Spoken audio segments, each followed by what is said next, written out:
ठीक है, तीसरी जो कमेटी है ये है सुरेश तेंदुलकर कमेटी 2009, और जो चौथी कमेटी है ये है रंगराजन कमेटी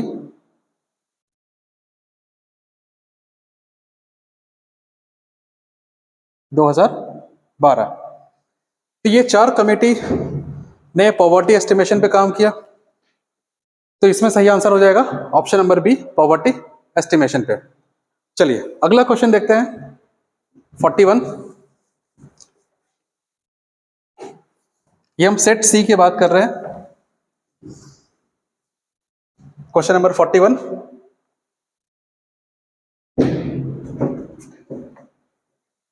थोड़ा सा नीचे। The Universal Declaration of Human Rights adopted by General Assembly does not include which of the following? कौन सा शामिल नहीं है ना? सार्वभौमिक घोषणा। तो अगर हम बात करें ह्यूमन राइट्स की, काफी बड़ा स्कोप आता है ह्यूमन राइट्स का, ठीक है, मानवाधिकार का।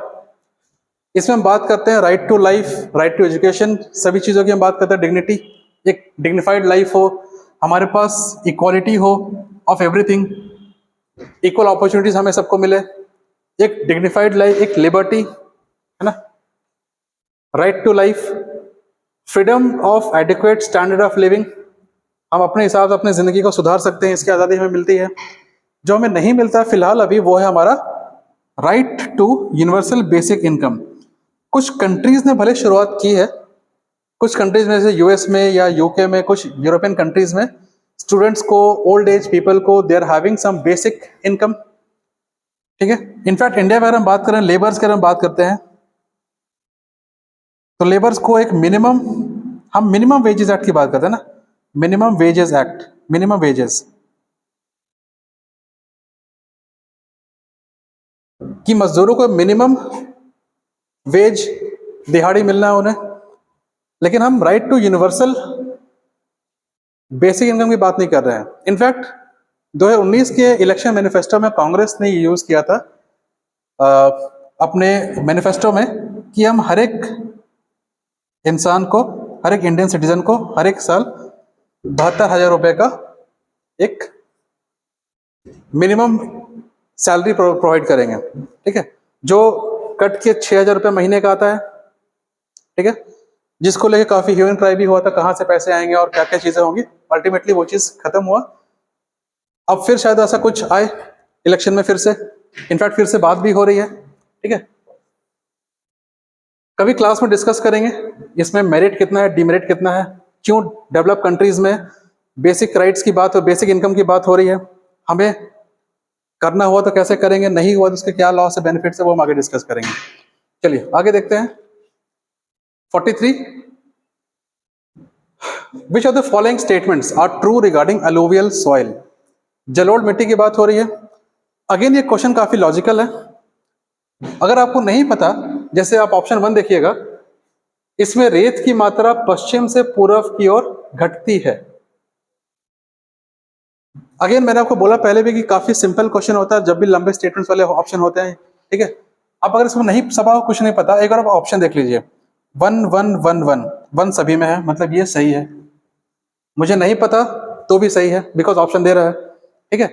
लेकिन आपको ये पता होगा, अगर हम बात करें इंडो गैंजेटिक प्लेन की,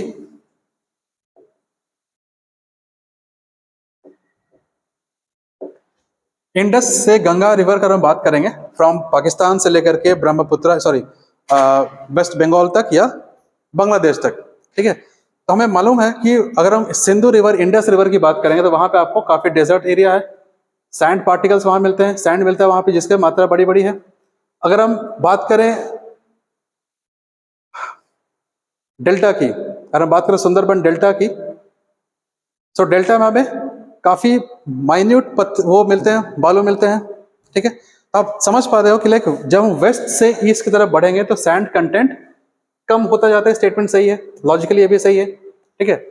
दे are in the form of bhangar and Khadar.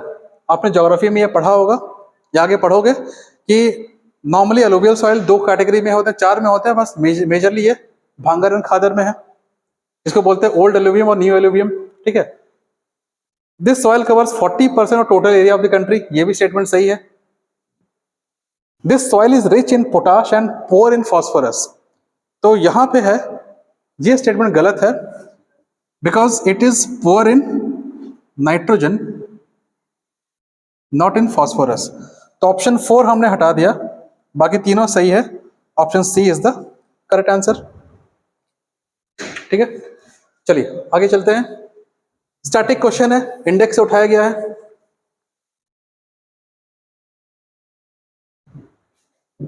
World social security report कौन रिलीज करता है? तो इंटरनेशनल लेबर ऑर्गेनाइजेशन, ठीक है। आगे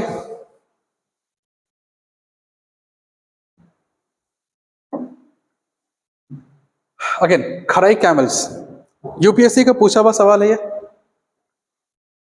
खराई कैमल खारा, सलाइन या सॉल्ट? चलिए देखते हैं क्या बोल रहा है। It is a rare breed of camel found in Ladakh. उनका नाम स्थानीय शब्द खारा, जिसका अर्थ नमकीन होता है, से लिया गया है। अपनी चारागाह तक पहुंचने के लिए ये समुद्र की लंबी दूरी तय करते हैं। प्राचीन समय में इनका इस्तेमाल सिल्क रूट क्षेत्र में भी होता था। इनमें से कौन सही उत्तर है? ठीक है, 1 3 2 3 1 4 एंड 1 2 3 4। अगर हम बात करें खारा पानी की, ये नॉर्मली में कहाँ मिलेगा? ओशन के आसपास, जो कि लद्दाख नहीं है, ठीक है। तो अगर हम रिस्क लेके ऑप्शन नंबर 1 हटाते हैं, हमें आंसर मिल गया। लेकिन एक न्यूज में था, आपको मालूम होगा कि ये हमें कहाँ मिलता है? कच्छ रीजन में, गुजरात। ये ऑप्शन गलत है, ठीक है, ये सही है, राइट।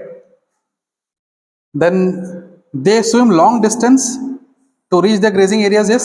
ये मैंग्रोव प्लांटेशन की ओर जाते हैं और ये 3 किलोमीटर तक तैर सकते हैं, और ये सिल्क रूट का पार्ट नहीं था। तो ऑप्शन 1 और 4 गलत है, so 2 and 3 is the right answer. तो option number B, option B is the correct answer for this. चलिए आगे देखते हैं। स्टैटिक क्वेश्चन है बायोस्फीयर रिजर्व से। मैंने आपको लिस्ट भी दिया था बायोस्फीयर रिजर्व का, तो उसमें से क्वेश्चन आया है, विच ऑफ द फॉलोइंग, ये कहाँ पे दिब्रू साइखोवा बायोस्फीयर रिजर्व कहाँ पे है? तो ये असम में है, in the district of Dibrugarh and Tinsukia. Tinsukia, एक और इंफॉर्मेशन तिनसुकिया का है, इसको हम टी कैपिटल ऑफ इंडिया कहते हैं, टी कैपिटल ऑफ इंडिया, ठीक है। चलिए आगे बढ़ते हैं। अर्थ ओवरशूट डे, इसका मतलब क्या हुआ? ये बात करता है एनवायरमेंटल डिग्रेडेशन की। हम एक साल में कितना कंज्यूम कर रहे हैं, हम कितना कंज्यूम कर रहे हैं, और अर्थ कितना प्रोड्यूस कर रही है, इसको बोलते हैं ओवरशूट डे, ठीक है। तो इसका सही आंसर हो जाएगा एनवायरमेंटल डिग्रेडेशन। ये टॉपिक हम एनवायरमेंट पे जब शुरू करेंगे वहां पढ़ेंगे डिटेल्स में, ठीक है। चलिए आगे बढ़ते हैं। तो 50 का ए है environmental degradation.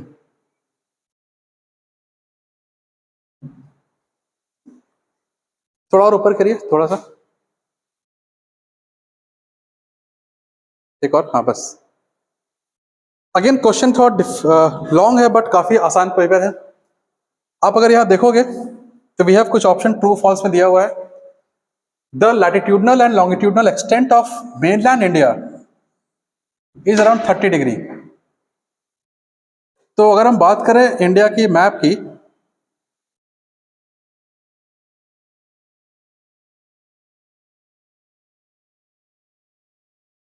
Eight degree, 37 degree, सो रफली 30 डिग्री आ रहा है ये, ऑलमोस्ट अराउंड बोला ना, अराउंड है, लगभग, है ना, लगभग 30 डिग्री है।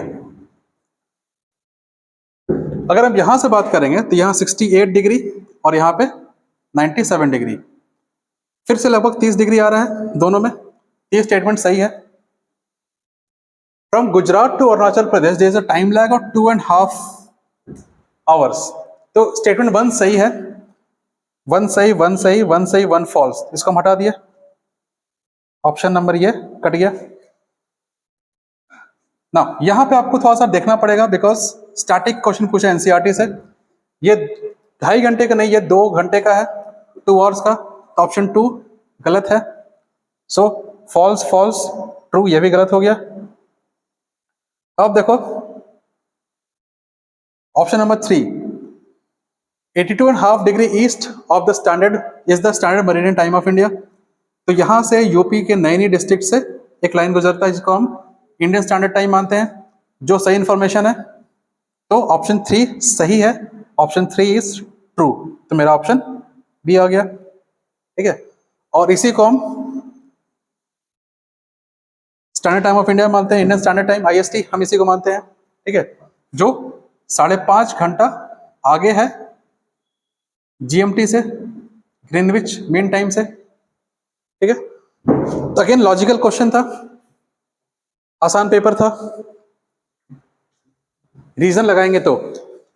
ज्योग्राफी में हमने देखा कि कोई भी क्वेश्चन आपको डायरेक्ट नहीं पूछ रहा है, यहाँ पे अगर आपको लॉजिक लगा पाओ तो आंसर बनेगा, ठीक है। तो इवन जेपीएससी आपसे ये कहना चाह रहा है कि रट्टा मारना छोड़िए और कॉन्सेप्ट पे बात करिए। अगेन क्वेश्चन नंबर 67 काफी अच्छा क्वेश्चन है, ये बात कर रहा है कर्क रेखा के बारे में, ठीक है। अगेन लॉजिकल रीजनिंग क्वेश्चन है ये। So Tropic of cancer divides India into 2 half. कर्क रेखा भारत को 2 हिस्सों में बांटता है। यस, अगर आप ड्रॉ करोगे इंडिया का मैप तो इस तरीके से लाइन ऐसे डिवाइड होता है, तो लगभग ये 2 हाफ इंडिया को बांट रहा है नॉर्थ एंड साउथ में, ठीक है। तो ऑप्शन 1 सही है, हम यहां लिख लें ऑप्शन 1 सही है। The tropic of cancer divides Indian international boundary into 2 half. Indian international boundary, कर्क रेखा भारत के अंतरराष्ट्रीय सीमा रेखाओं को 2 हिस्सों में बांटता है। ऐसा तो कुछ नहीं है, सारे कंट्री यहाँ पे पाकिस्तान, अफगानिस्तान, चाइना, भूटान, नेपाल, बांग्लादेश, यहाँ पे कुछ भी नहीं है। तो ये थोड़ा सा लॉजिकली गलत जा रहा है, ठीक है। Maximum east west expansion of India lies along the tropic of cancer, कह सकते हैं इसको line joining the east, because option अगर आप देखेंगे, एक बार ऑप्शन दिखाइए, अगर आप ऑप्शन देखेंगे तो यहाँ पे 1 2 या दो ऑप्शंस में है, ठीक है, 1 2 3 4 2 3 एंड 1 4। तो यहाँ पे 3 ऑप्शंस का बात नहीं कर रहा है ये, तो 3 हमारे पास डाउटफुल है, नीचे आइए। सो 3 इज डाउटफुल, कि सही भी हो सकता है गलत भी हो सकता है। The maximum east west expansion of India lies along the tropic of cancer, लेकिन ऐसी बात नहीं है। हम आगे नीचे देखते हैं, line adjoining the easternmost and the westernmost points of India lies north of Tropic of Cancer। एक बार नीचे आइए, एक मैप मैंने यहाँ पे दिया है, तो अगर आप ये देखोगे इंडिया का ईस्टर्न वेस्टर्न पॉइंट यहां जा रहा है, दोनों कैंसर के नॉर्थ पे है। ऑप्शन नंबर 4 जो था हमारा, उसमें ये बात कह रहा था, नीचे ऊपर ऊपर ऊपर, हाँ, ऑप्शन 4 क्या कह रहा था, line joining the eastern and western most points lies north of tropic of cancer. तो अगर हमें इस पर डाउट भी है तो भी आप देखोगे ऑप्शन 1 एंड 4 हमारा लॉजिकली करेक्ट जा रहा है, और 1 और 3 ऑप्शन में है नहीं, तो हम इस पे जाएंगे, ठीक है। तो हमारा सही आंसर हो जाएगा ऑप्शन नंबर डी, 1 एंड 4। इसीलिए मैप बहुत इंपॉर्टेंट है, अगर आपको मैप ध्यान में है तो हम बहुत कुछ सॉल्व कर सकते हैं।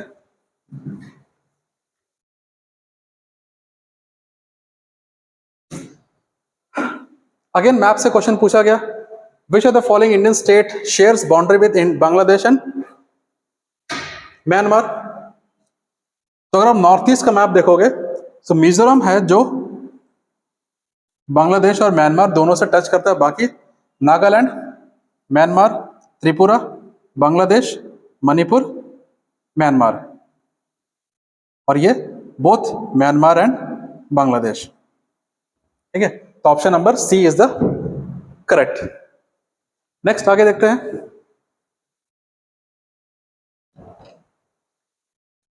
क्वेश्चन बेसिक एनसीईआरटी से पूछा गया है, आपको अरेंज करना from north to south Western Ghats.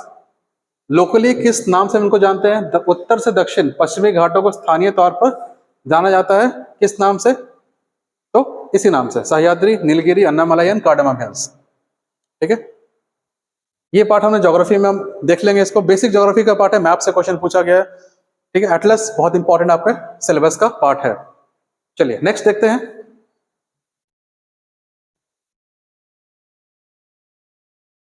काफी इजी क्वेश्चन था। Does not drain into the Arabian Sea. निम्नलिखित में से कौन सी नदी अरब सागर में नहीं गिरती है? ठीक है, साबरमती, तापी, नर्मदा। अगर आप मैप ड्रॉ करें इंडिया का, तो साबरमती गुजरात से होते हुए अरेबियन सी में, तापी और नर्मदा और तापी फ्लो ऐसा है, और Krishna river Bay of Bengal में। तो option A is the correct one. Basic map से क्वेश्चन था, बहुत आसान पेपर था, बहुत आसान क्वेश्चन था ये in fact. Next, mango shower, again NCERT से क्वेश्चन पूछा गया है, Kerala and Karnataka, simple answer है इसका। मैंगो शावर हम बात करते हैं लोकल विंड्स के बारे में, जो इंडिया में बहुत सारे लोकल विंड्स हैं, लू है, मैंगो शावर है, काल बैसाखी, उनमें से एक क्वेश्चन ये पूछा गया। स्टैटिक टॉपिक है ये ज्योग्राफी में, लोकल विंड्स को लेकर के। ठीक है, चलिए नेक्स्ट क्वेश्चन।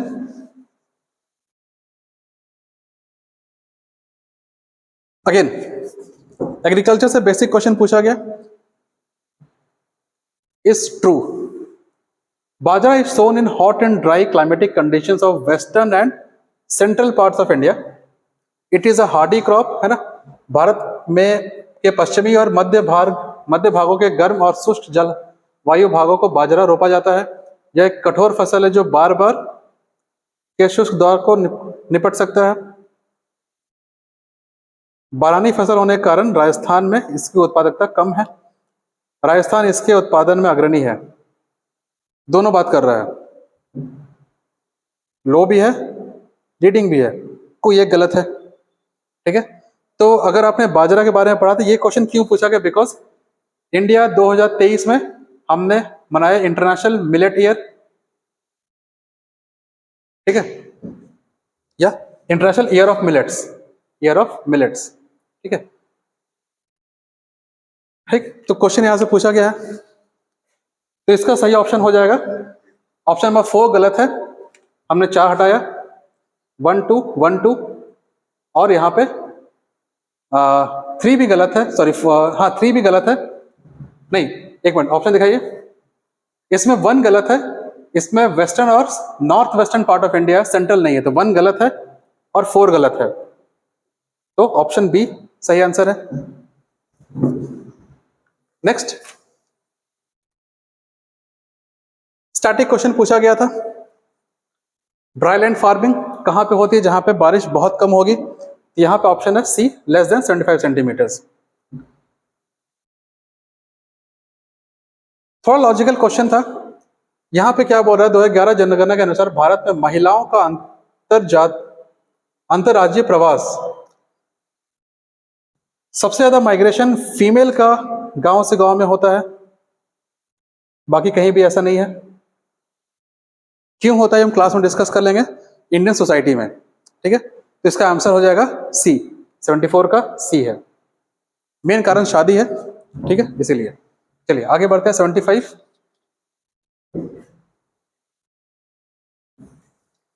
ये क्वेश्चन डाउटफुल है एग्लोमरेशंस को लेकर के, तो हम फिलहाल इसको स्किप करेंगे। नेक्स्ट क्वेश्चन हम देखते हैं आगे। 96, what do we call distance between two consecutive compressions of a sound wave? ध्वनि तरंगों के दो क्रमागत संपीड़नों के बीच की दूरी को क्या कहते हैं? काफी लोग इसमें डाउटफुल थे, उनको डाउट हुआ। इसको बोलते हैं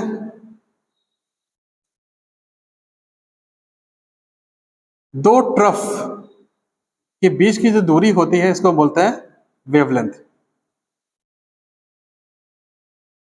लैम्डा। ठीक है, बेसिक क्वेश्चन क्लास 7 एनसीईआरटी से पूछा गया है।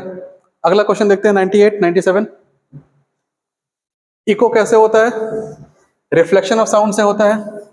ऑप्शन नंबर सी इसका सही आंसर है। इसमें कुछ एक्सप्लेनेशन है नहीं, बेसिक एनसीईआरटी क्वेश्चन पूछा गया ये। 98 काफी common question, light year distance बताता है किलोमीटर्स में, डिस्टेंस है ये।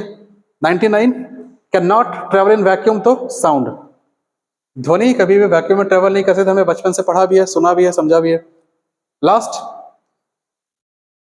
The process of superposition of any information radio wave is called as modulation. इसका आंसर हो जाएगा बी। ठीक है, चलिए, तो यहां रुकते हैं। Thank you very much.